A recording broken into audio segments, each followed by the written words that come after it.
When Anthony Joshua shared a quiet but powerful message asking whether a person could truly know God and still make heaven without religion, many assumed it was just another deep thought from a global sports icon. But for Nigerians, that post landed like a punch to the chest. Because it came at a time when death had already spoken loudly. Just days after a tragic accident in Nigeria snatched the lives of young people, friends who left home and never returned, Joshua's words felt less like a question and more like a funeral bell ringing across social media. A nation already grieving suddenly found itself searching for meaning.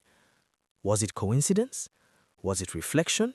Or was it the silent cry of a man who had seen death too closely? As families weep, candles burn, and names are added to the long list of Nigerians gone too soon, one truth becomes unavoidable. When life ends suddenly, religion offers comfort, but it does not always offer answers. And that is why Anthony Joshua's post has refused to fade. Because in the middle of tragedy, when prayers feel unanswered and lives end without warning, Nigeria is left staring at the same haunting question. What truly matters when death comes without notice? In a world where tomorrow is never promised, sometimes a single question can hit harder than a punch.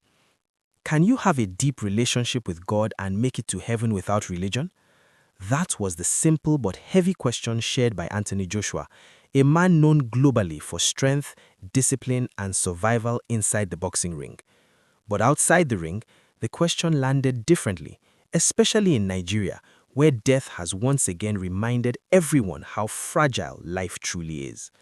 For many Nigerians, Joshua's post did not feel philosophical, it felt personal.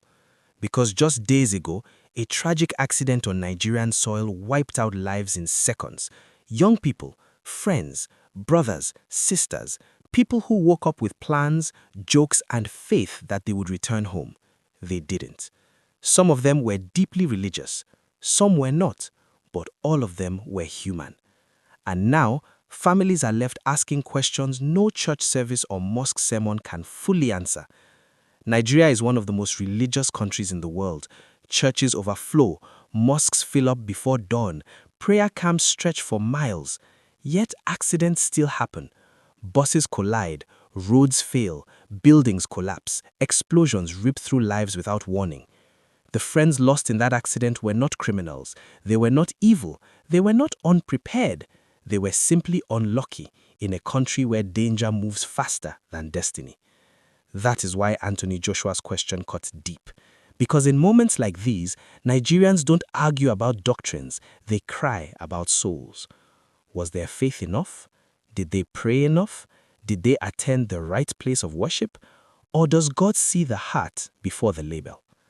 Anthony Joshua didn't attack religion, he questioned dependence on it. And that question mirrors what many Nigerians feel after tragedies. When death arrives suddenly, it does not ask for your denomination. It does not check your attendance record.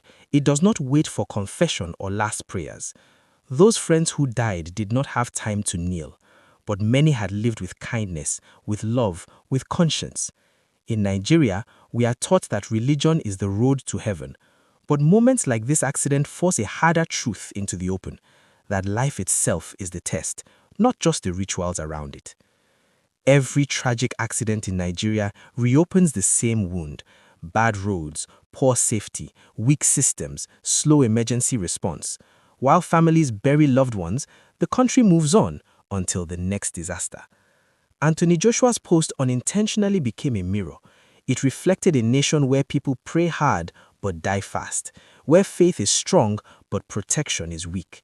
And maybe that is the real debate Nigerians should be having, not just about heaven, but about how many lives we are losing before their time. Joshua asked one question. Nigeria answered it with tears. Whether you believe heaven is reached through religion, relationship, or righteousness, one truth remains unshaken: death is the great equalizer.